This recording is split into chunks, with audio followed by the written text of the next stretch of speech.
Welcome to this video. और ये video उन लोगों के लिए है जिनकी एक बहुत बड़ी बहस चल रही है एमएसपी पर।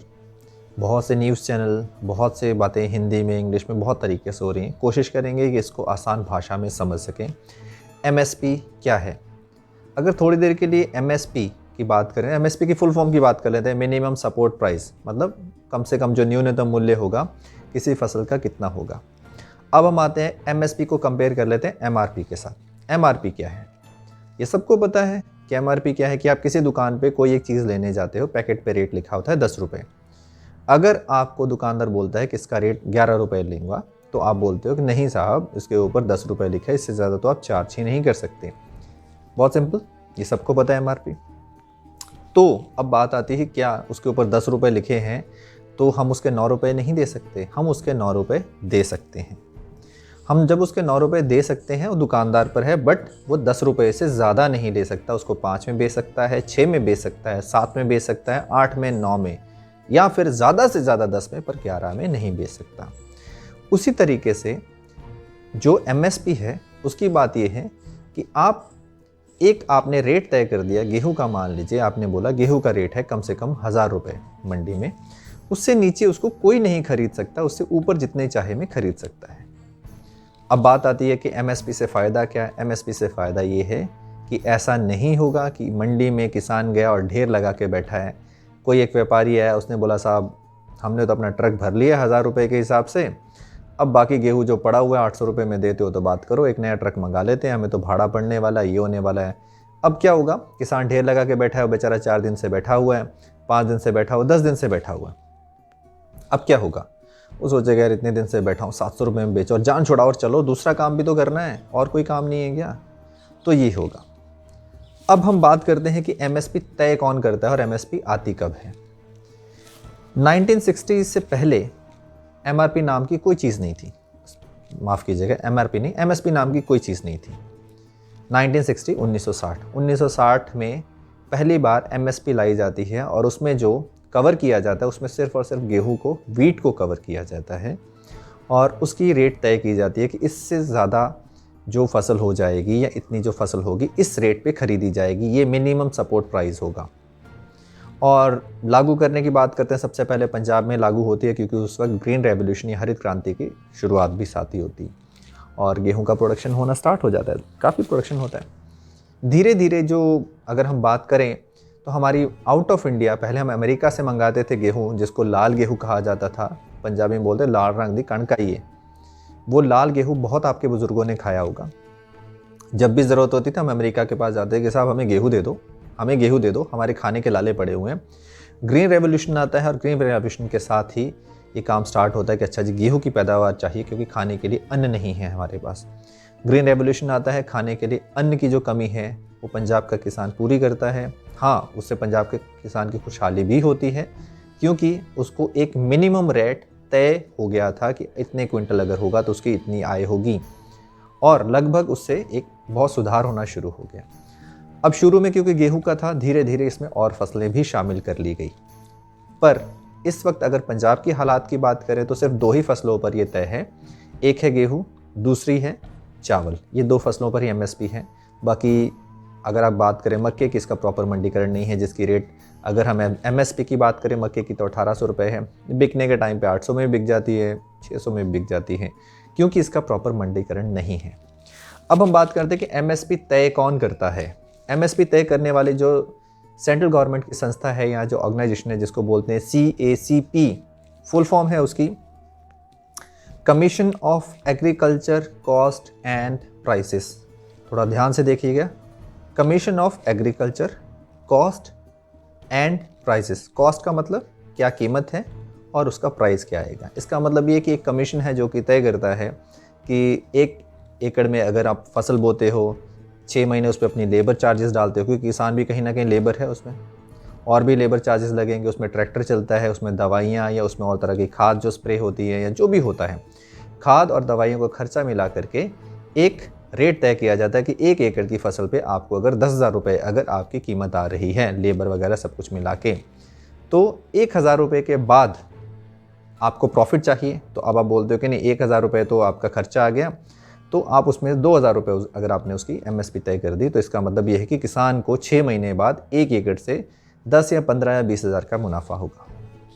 अब हम आते हैं मुनाफे की बात पे। तो हर साल इसके 50 रुपये, 40 रुपये, 60 रुपये, 65 रुपये, इस तरीके से 1 क्विंटल के पीछे MSP बढ़ा दी जाती है। और ये तय कौन करता है? Central government. अब मेरे ख्याल से यहाँ तक तो आपको समझ आ गया है कि MRP और MSP की बात करें तो MRP सबसे ज़्यादा मूल्य, उससे ज़्यादा नहीं दे सकते, और MSP है कि इससे कम मूल्य में आप नहीं खरीद सकते।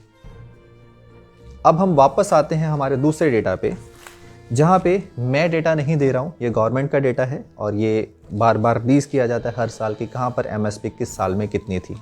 मैं बाहर की बात नहीं करता हूँ जहाँ MSP पे नहीं खरीदा जाता है या खरीदा जाता है, मैं बात करता हूँ सिर्फ पंजाब की, जहाँ पे MSP की दर है और MSP के लिए ही किसान लड़ रहे हैं।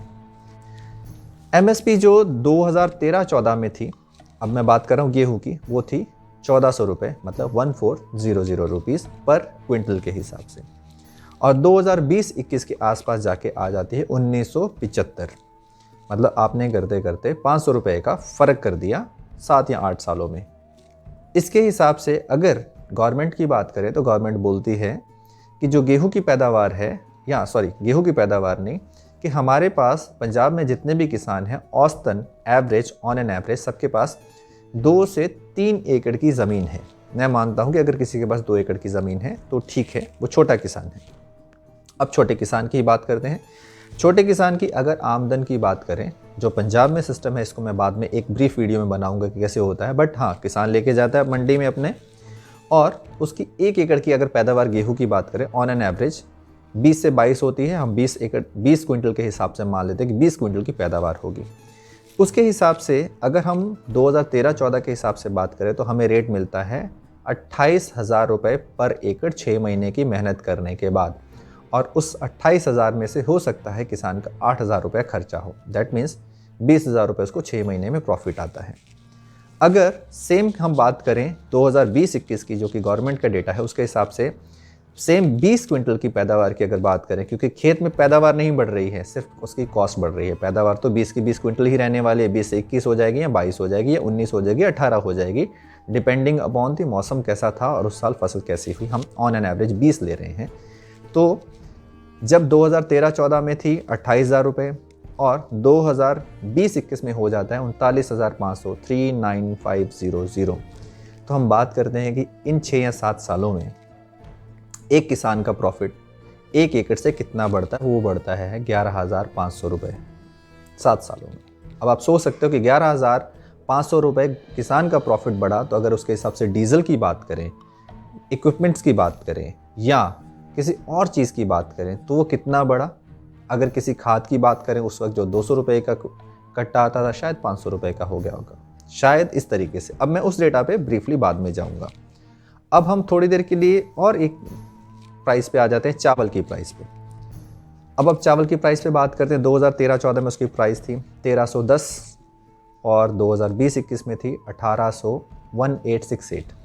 अब इस प्राइस की बात करें तो औसतन जो चावल की पैदावार है 1 एकड़ में, वो होती है 30 क्विंटल के आसपास। 30 क्विंटल के हिसाब से बात करें तो पहले जी प्रॉफिट था 39,300। अब हिंदी इंग्लिश में इतनी अच्छी बातें नहीं आती हैं, क्योंकि हम अंग्रेज़ लोग हो गए हैं और अब हम बिल्कुल भी पढ़ना नहीं आता हिंदी में उसको क्या बोलते हैं, इसलिए 39,300। और 2020-21 की बात करें तो 1 एकड़ के हिसाब से बात हो रही है, वो बन जाए 56,040। तो उसके हिसाब से जो प्रॉफिट इतने सालों में आता है 1 एकड़ के पीछे चावल का, वो आ जाता है 16,740, 16,740। अब आप बात करो तो आप सोचो कि 16,000 7 सालों में बढ़ता है, तो ऑन एन एवरेज अगर बात करें तो 1,000 रुपये, 1,000 या 1,100 रुपये 1 साल के बाद 1 क्विंटल के पीछे प्रॉफिट हो रहा है। तो क्या डीजल उस हिसाब से बढ़ा? नहीं, डीजल बढ़ता है 2 रुपये, 4 रुपये, 6 रुपये। तो क्या किसान क्या करेगा? अब हम अदर स्टेट्स की बात करते हैं। पंजाब में तो चलिए इस हिसाब से बातें होती हैं। अदर स्टेट्स में जी 1,000 रुपये में बिक जाता है चावल, 1100 में बिक जाता है। बट पंजाब इसी चीज़ पे बैठा हुआ है कि हमें MSP चाहिए, हमें बाकी स्टेट्स ऐसा हाल नहीं चाहिए। अगर आपको किसी चीज़ में डाउट है तो आप किसी भी यूपी की या बिहार की मंडी में जाके आप पूछिए कि चावल पर क्विंटल के हिसाब से कितने बिके थे। वो बोलेंगे 1000 में बिक गए, 900 में बिक गए और 1100-1200 रुपये में भी बिक गए। तो पंजाब में ऐसा क्या है कि यहाँ 1800 रुपये में बिक रहे हैं, 1850 में बिक रहे हैं, क्योंकि यहाँ पर MSP है जिसके लिए स्ट्रगल किया जा रहा है।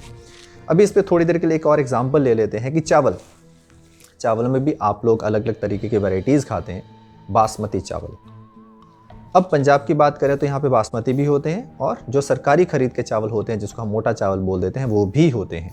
मैं आपको एक एग्जाम्पल के तौर पे बता देता हूँ कि अगर MSP हटा दी जाती है तो क्या होगा। पंजाब में एक बीज आता है बासमती का, उसको बोलते हैं 1121-1121। ये एक बीज है जिसके ऊपर किसी भी तरीके की सरकारी खरीद नहीं की जाती है। अगर सरकारी खरीद नहीं की जाती है तो इसका रेट क्या होगा साहब? मोदी जी के हिसाब से तो ये 4000, 10,000, 20,000 ऐसे हो जाने चाहिए ना, क्योंकि भाव बढ़ने चाहिए। शेयर मार्केट नहीं है साहब, ये किसानी है। अब इसी की बात करते हैं कि इसी बासमती का रेट जो था 2020 में, इस साल ऑन एन एवरेज, क्योंकि व्यापारी है इसको खरीद रहा है, कोई 3000 में खरीद रहा है, कोई 3.5 में खरीद रहा है, कोई 3200 में खरीद रहा है, तो ऑन एन एवरेज 2020 का जो रेट है इस साल का वो था 3000 से लेके 3500, 3000 to 3500, मैक्सिमम रेट 3500, मिनिमम 3000 के आसपास पर क्विंटल। और इसी अगर 11-21 की बात करें तो 30 क्विंटल पर एकड़ नहीं होती है, ये 20 भी हो जाए और 22 भी हो जाए, 20 हो जाए तो बहुत अच्छी मानी जाती है। इसी का 2019 में जो रेट था वो था 2000 से लेके 2200। क्यों साहब, पिछले साल कम क्यों था? व्यापारी है, कुछ भी खरीदेगा। अब उसके थोड़ा पीछे चले जाते हैं 2015-16 में, तो इसका रेट था 5000 से लेके 6000 तक। क्यों भाई? अब क्या होगा? वही हाल होगा कि आप एक बार प्रोडक्शन करो 5000 से 6000, अगली बार मूड बनेगा व्यापारी का तो खरीदेंगे, नहीं खरीदेंगे उनकी मर्जी पर है। कोई ऐसा मापदंड नहीं है कि इसका इतना रेट होगा।